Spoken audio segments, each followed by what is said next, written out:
Perhaps mediocres. It's bigger than sycophancy? Yes, perhaps a mediocre would suffice. I do not know. I beg to be guided by the people who knows English better than I do. But their level of praise and worship is beyond that of a sycophant. Praise and worship? Yes. They were a darling of those small traders. The small traders believed in them. When they believed in them, he supported them. Only for them to have their sausages and their mayais spilling all over the streets of Nairobi. That is a white lie. The fuel prices are not as high they're not as high in other countries as they are in Kenya.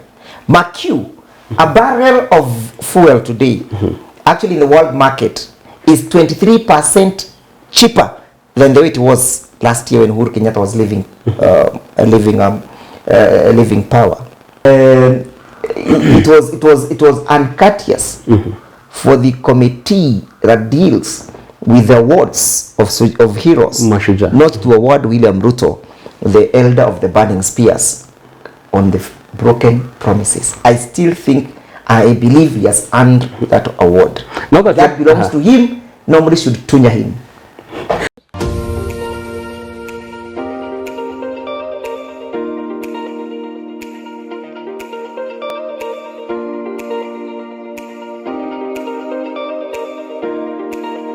Truly delighted to have you on yet another edition of Siasa Brigade, your go-to point on matters, politics and governance. We do comprehensive analysis of what's making news in Kenya's political landscape across the region and also globally. So welcome on board. I'm Richard Mwenjo. Always a pleasure to have you on board. Now today we're going to discuss a plethora of issues in Kenya's political landscape, and who better to help me unpack these conversations other than Gishugu's biggest expert. He is a firebrand advocate of the High Court of Kenya and a renowned public scholar. The first of his name, Ndegwa Njiru. Yeah. Today donning all black. Today we are all black. Straight from a funeral or what? No. I was in court in the morning. And you know, black is so much associated with lawyers. And it has a very, very long history in the Roman legal practice. Of course, all the way from the gown that we put on, the wig that we put on, it has a very, very rich history in it. Perhaps when we'll be dealing with the legal profession and where we have come from, we'll address those issues on that particular time. But for us lawyers, we are dull colors. You'll never find a lawyer with flowery and bright colors. Orange colors. Yeah, or orange, or something like the yellow. The one that had the yellow fever. You never find that in it. So you've dismissed all those speculating that you only have one pair of black suit. There are several. They have a right to hold their own imaginations and speculations and opinions. It could be true, somewhat. It could be true. Now that you said you're a man who isn't much into opulence and flashy lifestyle. You see, opulence, at least where I come from, we come from a very humble beginning. I don't want to lie to the people that I went to school without shoes, as people have previously done, so that I can appear like I want to earn some sympathy. Well, I come from a very humble background, and so to me, opulence is when you touch people's heart.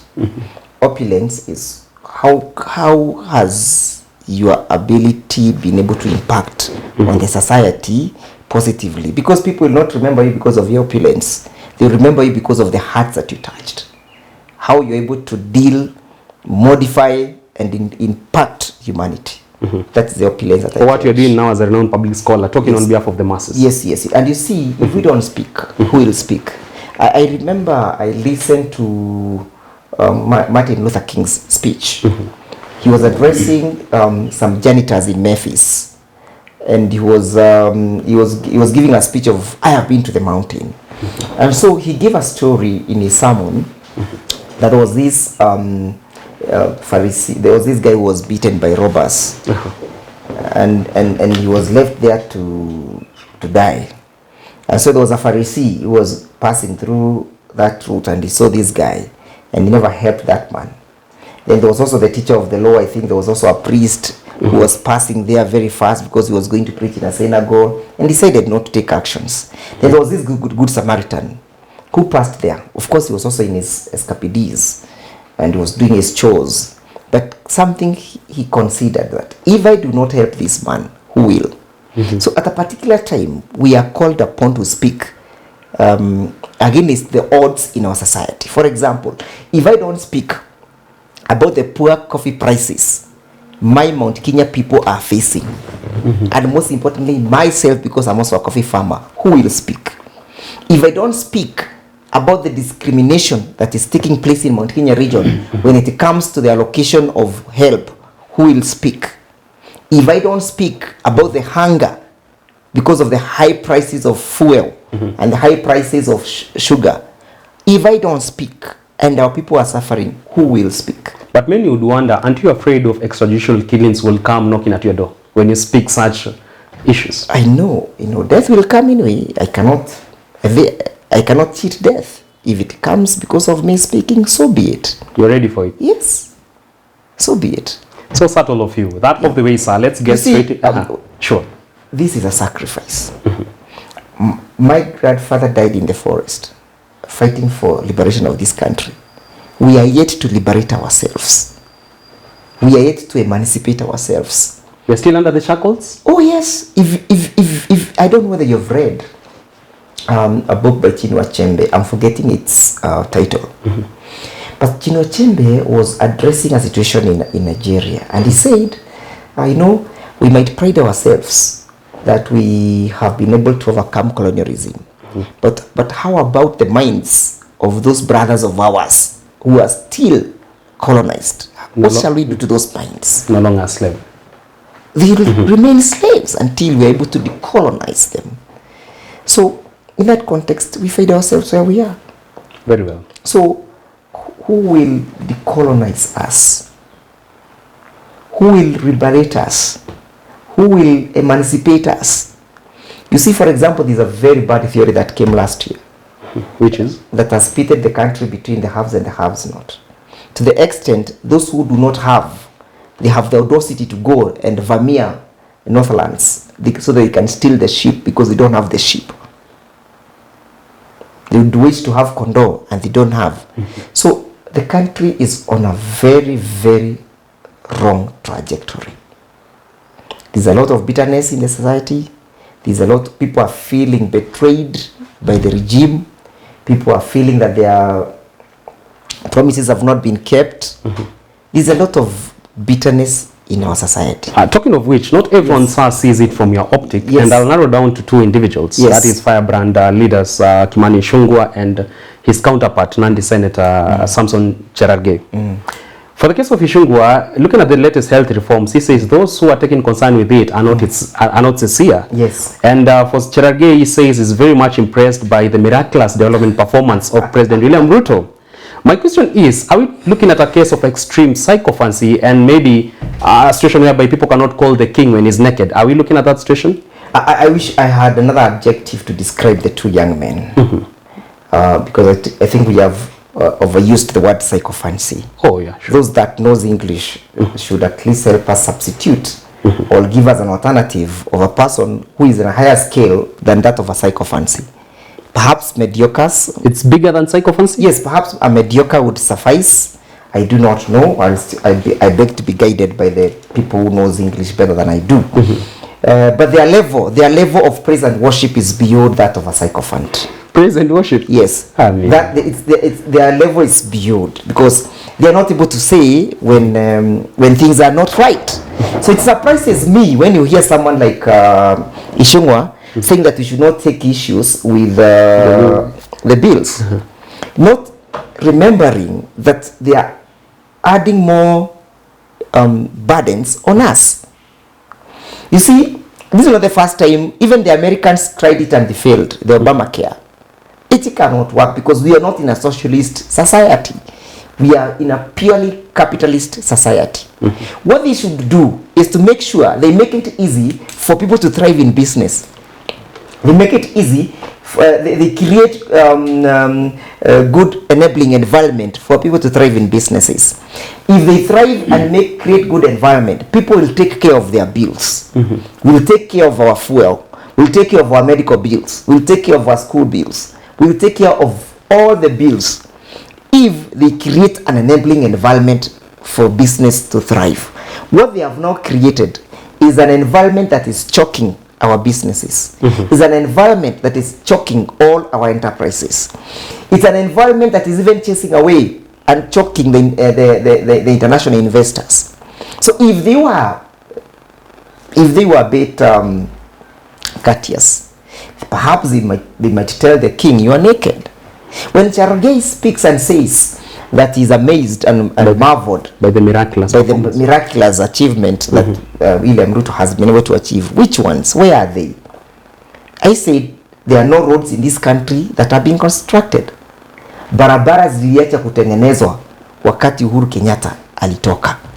So they are commissioning Uhuru's projects right now and launching them. They are commissioning them because they are feeling embarrassed that 1 year down the line there's nothing that is happening. I want you to tell me which development they're having. They kept on criticizing the SGR. The other day he was in China saying that we need to expand this SGR to Malaba. The other day when he was seeking for vote, he said he's going to close the SGR because the SGR is choking Mombasa. You know, we need to get back Mombasa into working. You know, they were criticizing the inland port. They were saying, oh, the inland port is there to benefit a particular individual. Self-interest. So self-interest of in Uhuru Kenyatta. Now they are doing the same thing President Uhuru Kenyatta did. They are using his manuscript. The other day he was in Kisumu commissioning the ship. MV Uhuru. It's called MV what? Uhuru. MV Uhuru. MV Uhuru is a brainchild of President Uhuru. Let him show us what he has done for us within in the last 1 year. They may say it is a short period, but let me tell you, for those who knows human anatomy, a lady who got conceived on the 13th of September when William Ruto was taking oath of office has now given birth, and the child is almost being weaned to take solid foods. You are here saying, oh, we are to take off. Oh, we inherited a scoffers without anything. Oh, we are marveled by the development. Which development?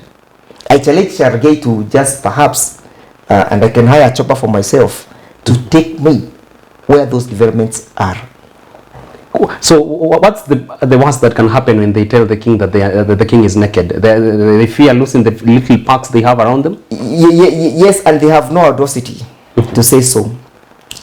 The only thing that they have is a chicken audacity to come and lie to us that there is anything that has been done in this country. Very well. They have basically no audacity to do so. They are not even allowed to do so because this is not a regime that believes in democracy. And if you want to know that this is not a regime that believes in democracy, you'll see what is happening in parliament. They have killed parliament. They're also killing any voice of dissident, like the Jubilee political party. They do not want any person to have any alternative voice. If they believe in democracy, when His Excellency Raila Odinga and His Excellency Kalonzo Musyoka attempted to pay a visit to Mavoko, what do? They barred them from accessing. What are they afraid of? It's only the guilty who are afraid. These guys are reducing the democratic space that we have created on day-to-day basis. And if Kenyans are not careful, it will happen like what was happening during the time of the Mitnich. You know, during the time of Mitnich, you could not even snitch. You could not snitch because Mitnich will hear. Are you then signaling that it was a case of a white lie when President Ruto says it's going to facilitate room for robust opposition who will be checking on the government? If he meant his words, let him tell his soldiers, let him tell his courts not to interfere with the Jubilee political party. Or those going to Mavoko? Jubilee political party is the only party Mount Kenya has. A larger community like Mount Kenya community, over 8 million people who have no political party. If he believes in democracy, let him tell Kanini Kega, let him tell Sabina Chege, and let him tell the registrar of political parties to stop interfering with the affairs of Jubilee. In the same breath, and now narrowing down to matters performance, as has been highlighted by Chege. Yes. You've gone on record, and many people have actually taken concern with your sentiments, saying the president should be awarded the medal for the Elder of the Burning Spear when it comes to broken promises. Yes. And my question is, come on, they're just 1 year into office and you're just afraid to take concern with that. Yes. But is it that Ndegwa Njiru is looking at a case of extreme entitlement and unrealistic expectations that you want from the government? Just 1 year into office. These things are not unrealistic. It is not unrealistic for you to say that Mount Kenya region needs 1 man, 1 vote, 1 shilling on the strength of their population. It is not unrealistic to say that we need help to be distributed in an equitable and fair manner. It is not unrealistic to say we need the elections of 2022 audited. How unrealistic is it to open the servers? How unrealistic is it for somebody to say do not interfere with the Jubilee political party? How unrealistic is it for us to say that we need devolution strengthened? So it is only them, because they do not believe in it, who see it as unrealistic. But do you consider it realistic now, seeing Gladys Boshole and Rigathi Gachagua say, tighten your belts, we're going to see skyrocketing pump prices because of the Ukraine-Russia war and also now the Palestine and Israel war? That is a white lie. The fuel prices are not as high they're not as high in other countries as they are in Kenya. Mark you, a barrel of fuel today, actually in the world market, is 23% cheaper than the way it was last year when Uhuru Kenyatta was leaving power. The prices are where they are today, and it's only a Kenyan phenomenon. It's not happening in Tanzania, it's not happening in our neighbors. It's only a unique Kenyan scenario that has been created by the World Bank and the IMF, courtesy of William Ruto. So the war in the war in Israel between Hamas and Israel, how has it affected the prices? By the way, the prices were even hiked before the war broke. So somebody needs to have a bit of intelligence even before you create that kind of a link and association. The war in Ukraine was there even when Uhuru Kenyatta was in power, when fuel was trading at 160. So this rise in fuel prices is a phenomenon that has been created by this regime, purely by this regime. Remember, they even have what they have, government mode of purchase of fuel. Yeah, true. That is the other thing that is killing us. Remember, today the dollar is trading at 150. Close to 160. And you are told the dollar will trade at 115. All those are broken promises, and that's why I'm saying it was uncourteous for the committee that deals with the awards of heroes not to award William Ruto, the elder of the burning spears, on the broken promises. I still think, I believe he has earned that award. Now that belongs to him. Nobody should tunya him. Now that you're saying the government should stop taking the blame squarely at the doorstep of global issues, yes, global factors, are you now pinpointing at a case whereby at some point this government will run out of lies or run out of excuses to give to the citizens? No. I do not think that these guys can ever run out of lies. Oh, they have perfected that art. It's a lie after a lie. Remember, there's a time gas was supposed to trade at 500 to 300, 300 to 500. Sure. Gas. You were told I didn't speak about gas, I spoke about the cylinder. So he has perfected on that discipline. Very well. And we grant it unto him. It is uncoveted. I don't think there is any leader who would want to covet that seat. It belongs to William Ruto, and he has perfected it. Well, moving on swiftly, now let's narrow down to now county politics from national politics now. Very recently, a fortnight ago, you saw the undignified approach the county government of Nairobi used to just ensure there is compliance among the traders, yes, the hustlers in the streets. Yes. And let's talk about Governor Sakaja. Yeah. When you look at how he got into power, he rode on the backs of the hustlers, saying he's going to bring herald the new tidings their way once he clinches the seat. If you look at the approach towards compliance on SMEs in this city, would you then say that for Sakaja, when it comes to his political future, he's already writing his political obituary, if that's a case to look at? Yes. That obituary has been written, typed, and signed. Because you can see how he's treating the small traders. And remember, this is a government that got into power courtesy of those small traders. They were a darling of those small traders. The small traders believed in them. When they believed in them, he supported them. Only for them to have their sausages and their mayais spilling all over the streets of Nairobi. Apology wasn't enough? You cannot apologize. And 10K on top? You cannot apologize because that gesture itself tells you that this person considers these small traders takataka. He considers them as takataka. They are worthless, they are valueless, because these guys are drunk of power. Looking at it from a third eye, where does all this situation in Nairobi leave Babu Owino? Because now some people no longer resonate with Governor Sakaja. Yes. And the only potential threat to him as at now is considered to be Babu Owino. Where does this leave Babu Owino? And I'll say this facing the camera, is a man to watch. A man to watch? Is a man to watch in the Nairobi seat for governorship.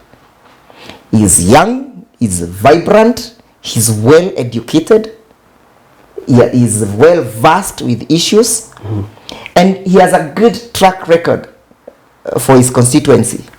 I visited his constituency. Is it Embakasi South? Embakasi East. Embakasi East. I visited Embakasi East, and you cannot compare most of the constituencies in Nairobi with what Babu Owino has done. To me, that is a man to watch.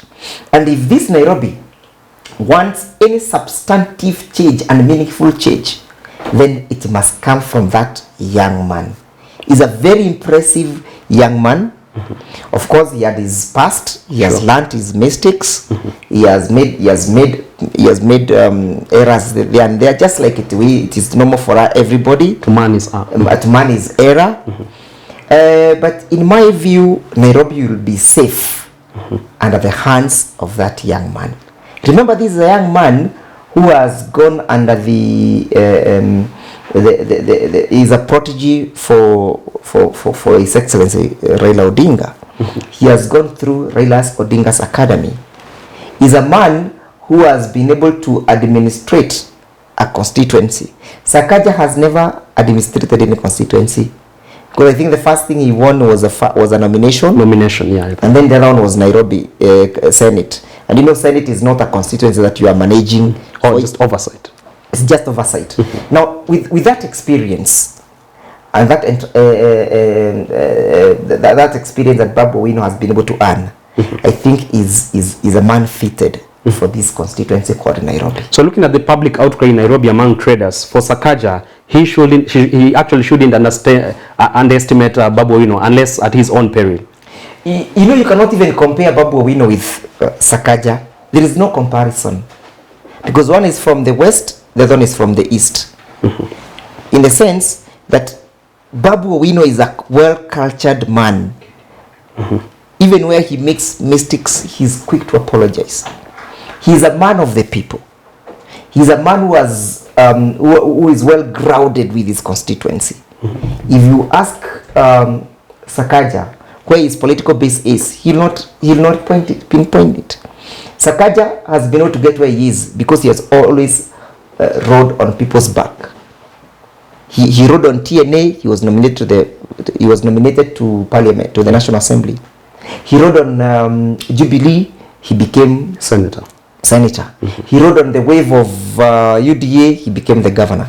But Mr. Babu Owino, Honorable Babu Owino, he came fresh from the university, went to Embakasi East and looked for votes. So there is no comparison between these two leaders. Very well. And to me, I will support Babu Owino anytime. Any day, anytime, any place. Babu Owino is a man to watch. There you have it. Babu Owino is the man to watch. We've been talking matters, a plethora of issues in the world of Kenya's political landscape, touching on matters to do with a bit of Mount Kenya politics, narrowing down to matters to do with the performance of President William Ruto this farm, and what his allies consider him to have done for the economy and for the country at large as at this point in time. And literally, I brought the show to an end with Nairobi politics, talking matters the future of Governor Sakaja and also a potential threat that is Babu Owino. You've heard it from the firebrand himself, Advocate and Degwanjiru. Nuggets of wisdom from him. Whether you will tap into his wisdom, it remains to be seen. But until next time on Cesar Brigade, Always a pleasure to have you on board. I'm truly delighted to always have you on these editions. And I promise to have Degwajiru come on board, and I've delivered. So next time, definitely he'll be here. He's here. He's going to be a resident analyst on these shows. So keep us company all day, day in, day out. Until next time, God bless. See you.